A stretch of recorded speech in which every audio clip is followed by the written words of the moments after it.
Well, hello everyone. Hi, everybody. My name is Jesse. And I'm Tessa. Welcome to the Spooky Soup podcast. I am ready to be spooked today. How about you? I'm also ready. Awesome. I have the historical story today. Yeah, I've got some. Well, okay, so I have a Ask Reddit story. Okay. And then I have a story. Okay, cool. Okay. Sweet. And before we begin our spooky stories, I just want to remind everyone that you can, all those that are listening, you can check out our episodes on YouTube. And if we have any images that relate to the story, we'll show those on the screen. So yeah, check us out on YouTube. Check us out. Okay, so why don't you start us off? This first one was posted in r/IamA or IMA by user IncrediblyShinyShart. Wow. What a name. It's a great name, huh? Yeah. Okay, he says, "Hi all, I am a man who ate a portion of his own amputated leg. Ask me anything." Wow. So the quick and dirty. About 2 years ago, I was hit on my motorcycle. They salvaged my foot, but I would never be able to walk on it. I elected to have it amputated. I asked doctors to keep it. I signed some papers. I got it back, and with the help of some friends, cooked a portion of it into foot tacos. Ew. And he has pictures. Here are some questions that he answered. Raspberries of Wrath asked, "Were you able to log the meal in MyFitnessPal, or did you have to create a new food for the app?" That's awesome. And then someone commented on that and said, "Does it count as calories if it came from your body?" Okay. This is weird, but keep going. All right. And then Fast 2 Furious 4 asked, "Why? Just why?" Yeah, that's what I want to know. Just why. And Incredibly Shiny Shart responds with, "So my friends and I always had this joke. If you could try human flesh in an ethical and healthy way, would you?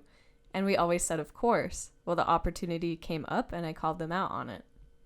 Okay. All right. And then somebody else asked 2 questions. Was the drive home with it full of paranoia that you'd be pulled over and have to explain the severed leg in your back seat? And are you slightly concerned that to the average Joe who hasn't had delicious meals would consider you pretty tasty, especially in a pinch? And Shiny Shart says, "It was super weird. We are all super tasty, my friend." That grosses me out, man. Yeah. Apparently, he was riding a motorcycle and this car had turned left and clipped his back wheel. And so it like completely destroyed part of his leg. So like the car hit his leg, or just the aftermath of what after the car hit it? Aftermath, like sliding on the concrete and stuff. But well, yeah, free meal, kind of. Free meal. So he cooked it into tacos with his friends, and he has pictures of it, and it just looks like regular meat. And he said in an edit that it tastes like buffalo, but chewier, super beefy, and a little fatty. Okay. Can I see the picture? Yes. Okay, so this first picture is kind of like fajita veggies and some meat. So that's human meat. That's human meat. Oh my gosh. Those are his friends eating it in their kitchen. Oh my gosh. That's disgusting. And they have the dipping sauce. It's on tortillas. Ugh. Disgusting. Yeah. Why would people be curious about that? I don't know. Reddit, answer me. Because that's so weird. It's like, yeah, I never would think that, yeah, I'm hungry, but I don't want a burger today. I would like to taste my own flesh. That's so weird. He said that when the doctors amputated his leg, he wouldn't tell them why he wanted to keep it. He just said, "I want to keep it." So they let him. Okay. And then he cooked it up. Yeah, I mean, apparently it was really good. He said on a scale of 1 to 10, it's a 6.5. Okay, that doesn't sound like really good though. But for that sounds him, like mediocre. He said his 6.5 was bacon, so I don't know if that helps you. Oh, I don't eat meat. well, so bacon. I don't know. Bacon's amazing, so it's like that's a 9.999, almost 10. So okay, it must be really good then. Yeah. Okay, that's disgusting. What What else do you have for me? So now that you're thoroughly grossed out. Yeah, I'm more grossed out right now than I am spooked. So let's move on to something spooky. Okay. Okay, so this was posted in r/let's not meet by u/flaxenflare, titled, "He Pretended to Be My Dog." Before I start, here's a bit of context to my story. My husband and I lived in a small 2-floor house with 2 main entrances, one along the front and the other along the side of the house, which opens up into the laundry room. When we're too busy or it's too late to walk our dog, we hook his collar onto a long line that's attached to one of the pipes on the corner of the house so he can use the bathroom. We used to do this from the door to our laundry room, but we noticed the large step of the door to the ground had been taking a toll on his hips, and as a result, we started letting him out through the front door instead since the porch was much closer to the ground. This particular night, I was home alone with my dog, and it was around midnight when I decided to let him outside one last time before going to bed. I hook him up to his line, close the door, and lock it, before heading into the kitchen to put away the dishes. This was pretty routine. Even if he used the bathroom quickly, he liked to walk around along the front and side of the house for a few minutes before coming back inside. As I'm putting away the dishes, I hear a scratch on the door. This is how my dog signals he wants to come inside, so I head over to let him in. Since I've watched way too many scary movies, I always look through the door's peephole before opening it. Out of habit, I look to check that my dog is in the front door. Instead, I see a man staring very intently at the door handle. I freeze with my hand on the door handle. I don't know how much time went by, but then I heard another scratch, this one louder than the last. This kind of wakes me up from my initial shock, and I run to grab my cell phone. I call my husband to tell him what's happening. He was very confused. I probably wasn't explaining the situation well to him, but says that he's heading home. This is when I realize my dog is still outside with this person. I head back to the front door, trying to make as little noise as possible to check whether the stranger is still there. Just like before, he's standing there, head bowed looking at the doorknob. I tiptoe over to the laundry room and slowly open the door as quietly as possible. I can't see my dog anywhere, and the side of the house is covered in gravel, so I knew I couldn't step outside without making a noise. With my heart still pounding in my chest, I go to the front door to keep an eye on the stranger and to get a better look at him. I considered calling the police, but I didn't feel they would take me seriously, since all this man was doing was standing in front of my house. I tried taking a picture of him with my cell phone, but my camera was only able to take pictures of the peephole and not what was actually behind the glass. All of a sudden, the man looks up directly at me. I swear he knew I was there. He glares at me, then opens his mouth to show this taunting, malicious grin. He stood there that way for a few seconds. With that, he turns around and starts to walk down the street. I stay in the same place, almost expecting him to rush back and start pounding on the door. Luckily, my husband got back after a few minutes. Long story short, he convinced me to call the police, and we went out looking for our dog. Turns out this man had cut the end of the line connected to the pipe, and our dog decided it was a good time for him to explore my neighbor's backyard, which is where we found him. It's been 3 years since this happened. We've since moved to a new house, and the police weren't able to come up with any suspects. Ever since then, we take our dog on very long walks before the sun goes down. Creepy. Right? And the first comment says, "He had a knife to cut your pup loose. Thank goodness that was all he did." Mm-hmm. So this man had a knife to cut the dog loose. If they had opened the door, who knows what would have happened. Yeah. I always wanted to like live in a place with like a forest for my backyard, but then I hear stories like this and I'm like, probably not. Yeah. Probably not. I feel like houses that are just in these rural areas are almost begging for scary things to happen. Oh yeah, like the I think it was in 2016, like the creepy clowns. Oh yeah. Yeah, the clown thing. Yeah. Forest for a backyard. That's where they'll be hiding. You know? I remember one of our schools went on lockdown because there was a clown scare. Really? Was that in high school? Yeah. Like, I think in neighboring schools, some kid had sent around text messages threatening to come to the school as a clown with, like, a knife or something. So they went on lockdown. Weird. Yeah. That Redditor is right because they totally had a knife. Yeah, who knows what they were going to do. That's so creepy. Gives me the chills. Not a fan. I know, right? I've been home alone before and looked out the windows at night, and I saw 2 dudes in our backyard. That was probably our neighbor. No, I mean, maybe it was, but who is using our backyard as, like, a cut-through? They had flashlights and stuff. I had no idea who it was. When was this? When I was in 8th grade. It was a really long time ago. Oh. Yeah. Well, we definitely had some creepy things like that happen Yeah. in our neighborhood.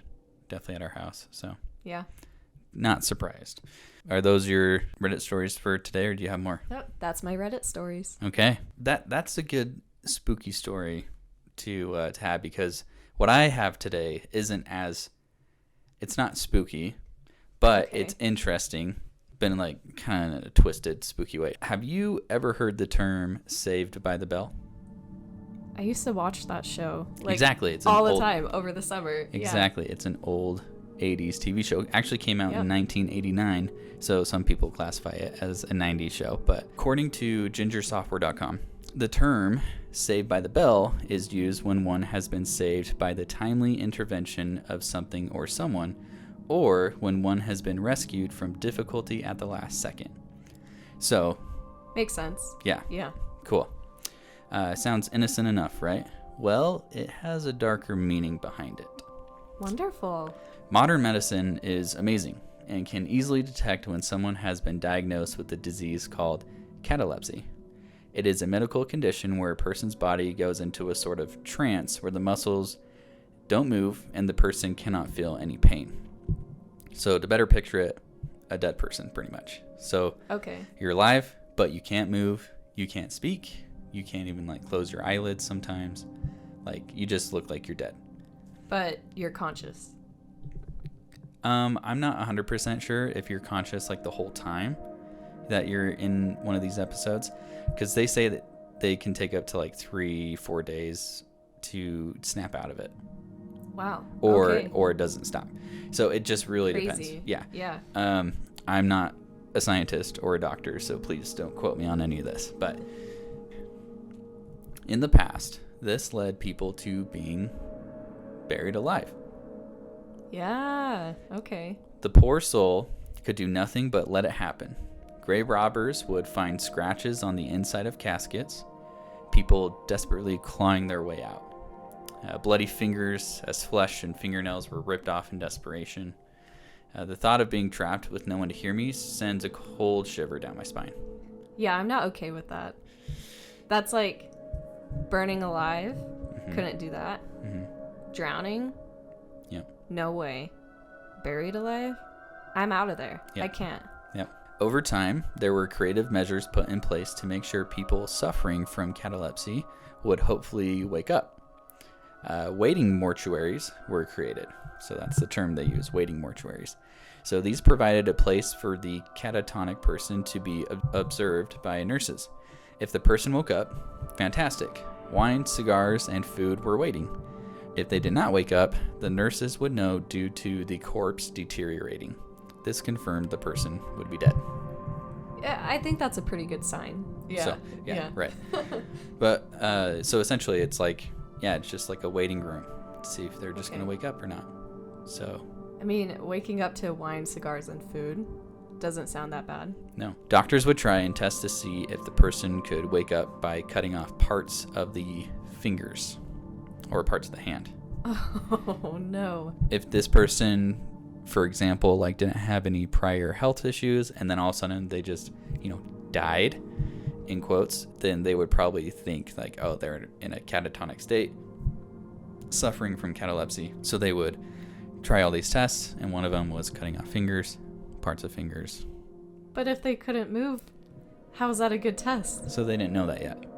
Oh, no. So let me back up. They didn't know that they couldn't feel pain. So they thought that, if we just cut off part of their finger, they'll snap out of it and be like, give them some sign of like, that it's hurting, or like screaming, or like muffled screaming or something. Yeah, they couldn't feel pain.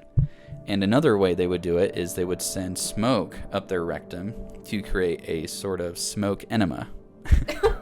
What? Yes. How does that even help them in any way? It doesn't. So, yeah, I don't know.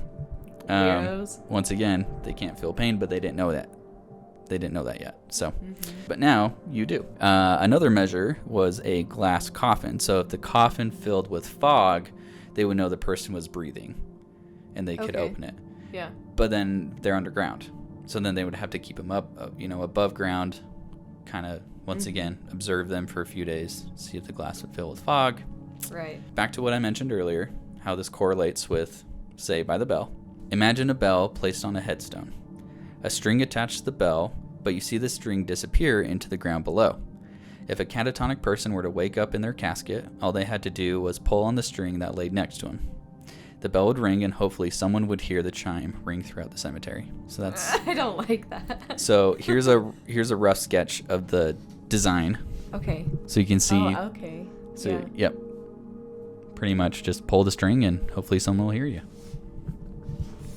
Imagine just going through a nice midnight stroll in the cemetery, like most of us do, and hearing the bell ring. Yep, and then you just hear a bell ring. So, catalepsy inspired many authors to write stories surrounding the disease. Two of them are The Fall of the House of Usher and Berenice, both by Edgar Allan Poe. So that inspired some of his That work. makes sense. Mm-hmm. He would. Yeah. So although it may not be 100% factual, some would say this coins the term Saved by the Bell. Oh, no. Okay, so the origin of that show is so much darker than we ever imagined. Mm-hmm. Yeah. And That's wild. Yeah. I know that like a lot of our nursery rhymes growing up, those have like a ton of darker meaning too. Like Ring Around the Rosie. Yeah. Yep. That's a whole other episode if we want to get into that. But yeah, so I looked it up and there you go, Saved by the Bell. That gives it a whole new meaning. Did I just ruin that TV show for you? Maybe. Yeah, I don't know. Probably. I feel like Mario Lopez just He did saves that on it? his own. Oh, okay. You don't like the guy? Something about him. He's so beautiful though. It's those dimples. They Okay. throw me off. All right. No hate to dimples. I'm totally kidding. Well, that's my story today. That's my little historical story for you. Oh, I love that. There you go. I love dark history stuff. I think that's so cool to learn about. Modern medicine has stepped up its game and then can easily find catalepsy. So Right, like we went from bells to putting microphones in the coffin. So now yeah, you hear exactly. someone yelling, "Help me get out. I'm stuck." Now you know what to do. There you go. Yeah. Yep. Yeah. Well, guys, thanks for tuning in to this episode. Do you have anything else before we get off? That's everything. Cool. Once again, I'm Jesse. And I'm Tessa. Thanks for listening, guys. We'll see you on the next episode. Stay spooky.